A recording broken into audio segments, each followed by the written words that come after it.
Lisa, bienvenue. Merci beaucoup d'être là. Lisa, tu es entrepreneur et créatrice de contenu. Parle-nous de ton pourquoi, parce que tu fais plein de choses qui sont hyper intéressantes, aussi bien dans la création de contenu sur des sujets business que des lancements de projets et de start-up. Donc, parle-nous de ton pourquoi. Déjà, merci beaucoup Paris-Satis de m'avoir invitée sur ton podcast. Je suis très contente d'être là. Comme tu le dis, je m'appelle Lisa, j'ai 25 ans. Pour en venir à mon why, je vais peut-être un peu passer par mon parcours, ce que j'ai fait dans la vie. J'ai toujours eu cette âme d'entrepreneur, je pense qu'on pourra en parler un peu plus après, mais voilà, j'ai toujours voulu entreprendre des choses depuis toute petite, au point où même quand j'avais genre 9 ans, je créais déjà des blogs avec l'ordi familial, mais vraiment c'était le tout début des blogs. Et j'ai toujours gardé ça au fur et à mesure. Ça s'est développé en divers projets au fur et à mesure de mes années. J'ai essayé de vendre des bracelets au collège, par exemple. Alors, c'était vraiment le début de mon éra entrepreneur. Ensuite, j'ai fait des études en communication classique, mais tout en gardant cette âme d'entrepreneur. Et on est très vite arrivé du coup en 2020 où j'ai vraiment trouvé ce que j'avais envie de faire, c'était de parler aux femmes. Aux filles surtout, parce qu'en fait ma communauté a grandi avec moi. Donc au début, je parlais plus à des filles qui étaient encore soit au lycée ou études sup, mais au fur et à mesure, ma communauté a grandi avec moi aussi parce que j'ai commencé à aborder des sujets qui étaient beaucoup plus liés à une vie de femme plutôt que de jeune étudiante. Mais c'est vraiment à ce moment-là que j'ai commencé à parler aux femmes et à aborder des sujets beaucoup plus liés aux clés pour... alors pas forcément entreprendre, parce que moi je suis pas focus qu'entrepreneuriat. Je suis contre toutes ces éloges qu'on fait à l'entrepreneuriat parce qu'il y a énormément de difficultés et je trouve que le salariat a beaucoup de côtés positifs. Mais juste donner aux femmes les clés pour prendre le pouvoir de leur vie. Bon, c'est une phrase qu'on entend beaucoup dans divers projets féminins, prendre le pouvoir de sa vie, mais c'est vraiment ça qui m'a motivée dès que j'ai vraiment lancé mon compte Insta professionnel. C'était en quelle année ? En 2020, du coup, pendant le Covid, j'ai fait, en fait, pendant le confinement, j'ai lancé des interviews de Girl Boss at Home. Donc, j'envoyais des questions à des filles inspirantes des réseaux, comme par exemple Nolita, Kenza Sadoun El Glaoui, enfin des filles qui m'inspiraient au quotidien, et même des filles peut-être un peu moins connues qu'elles aussi, mais et je leur avais envoyé des questions, et elles me répondaient en vidéo, et je publiais la vidéo. Et le but, c'était d'en apprendre sur elles et de mettre en avant des femmes inspirantes. Et j'ai gardé vraiment ça pendant plusieurs années, donc jusqu'à maintenant, et en 2025, pendant 5 ans. Mes contenus ont évidemment évolué, mais toujours en restant focus sur les femmes et sur le fait d'essayer de leur donner des clés pour évoluer. J'ai tenté pas mal de formats, plutôt des infographies, mais finalement j'ai voulu plus incarner, donc j'ai filmé plus des vidéos à la base sur TikTok, après je me suis mis aux Reels, après j'ai ouvert mon podcast à la fin de mes études, donc j'ai terminé mes études en septembre 2022, et directement j'ai lancé mon podcast parce que j'ai écouté déjà énormément de podcasts et ça m'inspirait, donc je voulais faire le mien. Parce qu'à noter qu'à la fin de mes études, je me suis lancée à mon compte directement. Je me suis dit, je cherche pas de CDI. J'ai cherché pendant 3 semaines, mais après je me suis dit non, finalement c'est le moment d'essayer de tenter un truc.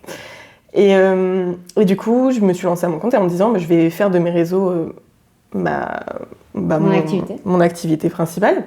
Et là, je pense que depuis quelques mois, j'ai vraiment trouvé le truc qui m'anime, c'est de parler à la fois d'entrepreneuriat, de projets, d'objectifs. Donc entrepreneuriat, oui, mais je parle pas que aux entrepreneuses, encore une fois. Je parle aux femmes en général qui ont des objectifs et des projets, quels qu'ils soient. Ça peut être même... partir faire le tour du monde. Quand je parle de projet, c'est pas que monter un business, tout en alliant du coup ce côté un peu professionnel, etc., avec le côté bien-être, parce que pour moi, l'un ne va pas sans l'autre. Ouais. Et on peut pas être à fond dans des projets, dans des objectifs professionnels, sans faire attention à son bien-être à côté. Et maintenant, je me dis que c'est vraiment ça mon why, c'est d'essayer de faire tout un écosystème de contenu et de projets qui permettent aux femmes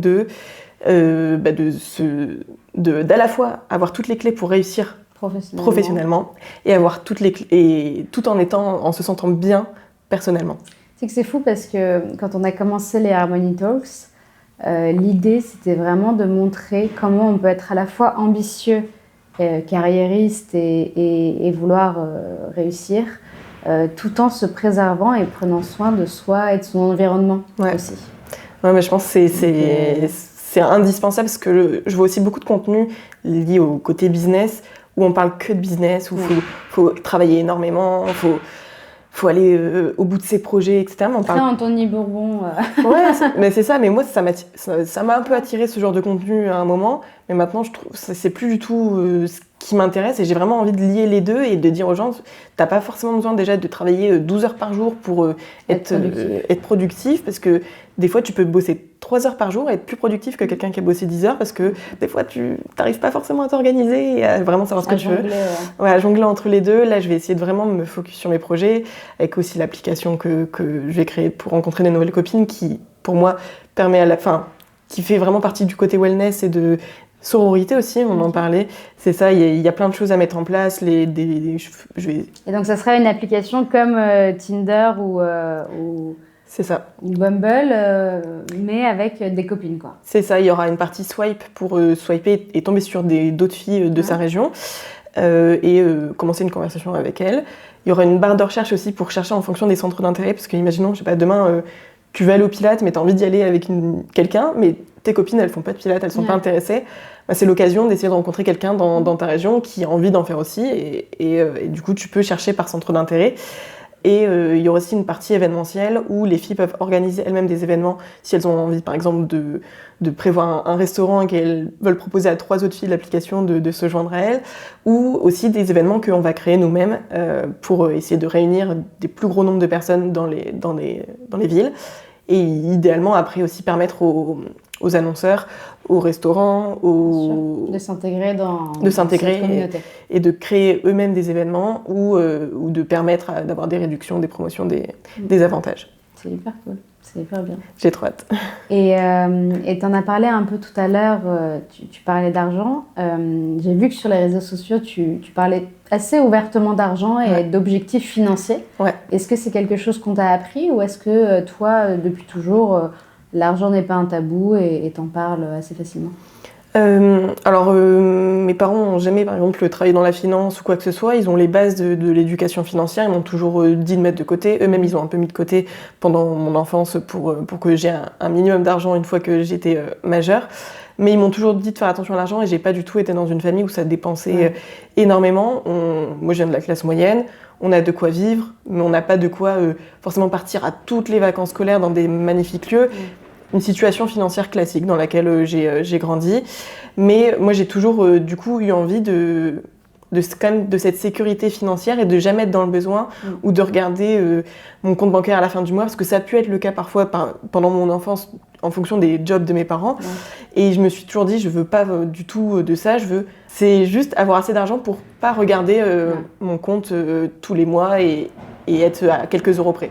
Et du coup, ils m'ont quand même éduquée à ça, à mettre de côté, à ouvrir les livrets en banque, mais pas plus loin que ça. C'est pas eux qui vont m'initier à la bourse, aux investissements, aux assurances-vie. Enfin, je crois qu'ils ont des assurances-vie, mais ils m'ont pas forcément appris ça.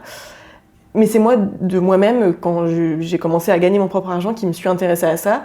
Je crois la fin de mon alternance. Mais depuis, en fait, j'ai plus essayé de mettre de côté sur mon épargne qu'en bourse. En fait, je voulais vraiment une épargne de sécurité assez conséquente, vu qu'en plus je suis indépendante, donc j'ai pas la sécurité d'avoir d'autres revenus. Et maintenant que mon épargne de sécurité est bouclée, là, je vais me réintéresser aux assurances-vie et aux investissements en bourse ou autres types d'investissements comme Aronium. Moi, c'est un sujet très important pour moi. Est-ce que tu t'es renseigné, par exemple, Trade Republic, tu les suis sur Instagram ou comment ça s'est... Je sais plus vraiment comment je suis tombée dessus. Je crois que j'avais écouté un podcast de Mathieu Stéphanie qui avait invité le fondateur de Trade Republic et qui en avait parlé. Ça me paraissait super simple. Et moi, justement, je cherchais une plateforme qui permettait d'investir simplement, sans qu'il y ait trop d'informations. Enfin, moi, j'y connais rien, j'ai pas fait d'études en finance, donc j'ai besoin qu'on me guide et que ce soit très simple. J'avais fait le bon choix et il faut juste que je m'y remette et que j'investisse un peu tous les mois. Tu penses que c'est courant à 25 ans, dans tes copains, tu as d'autres personnes qui investissent ou c'est vraiment marginal? Alors, en tout cas, dans mon groupe d'amis, c'est assez rare. Je pense que beaucoup de mes copines sont encore plus dans l'épargne de sécurité que la partie investissement. Mais je pense que ça va se développer. En fait, ça dépend vraiment, je pense, des milieux, des types de travail aussi qu'on peut avoir. Mais je pense qu'en tout cas, à 25 ans, c'est pas la norme de déjà investir en bourse. Quand tu as été éduqué sur le sujet, quand tu bosses dans le milieu, je pense que ça paraît logique, mais quand c'est pas du tout le cas, 25 ans, tu penses pas encore tu penses juste à mettre de côté pour... Oui, voilà, déjà, non, mais c'est déjà très bien. Et il y a des gens qui, à 25 ans, ne se rendent pas compte qu'il faut qu'ils créent leur épargne de sécurité, donc c'est déjà très bien. Ah oui, complètement. C'est déjà très bien Je trouve qu'aujourd'hui, les jeunes sont beaucoup plus... ils font beaucoup plus attention, justement, à leur argent, à l'investissement, à la budgétisation, à tout ça. Complètement, et en plus, c'est surtout que notre génération est très portée aussi sur l'achat d'un premier logement. En fait, je pense qu'avec les réseaux sociaux, on a beaucoup de cases à cocher où on a envie de réussir. Et du coup, moi, je sais que c'est un sujet qui est vraiment très prioritaire parmi mes copines, c'est de mettre assez de côté pour avoir un apport pour acheter un premier logement. Dans moi, mon entourage, d'avoir 25 ans et de jamais mettre de côté et de juste dépenser tout ce qu'on gagne. En tout cas, dans mon entourage. Mais je pense qu'après, au fur et à mesure des années, quand les salaires vont augmenter, quand les premiers investissements, même immobiliers, vont être faits, on s'intéresse de plus en plus à d'autres endroits où placer son argent. Et pour répondre à ta question de tout à l'heure, moi je suis pas du tout tabou avec l'argent.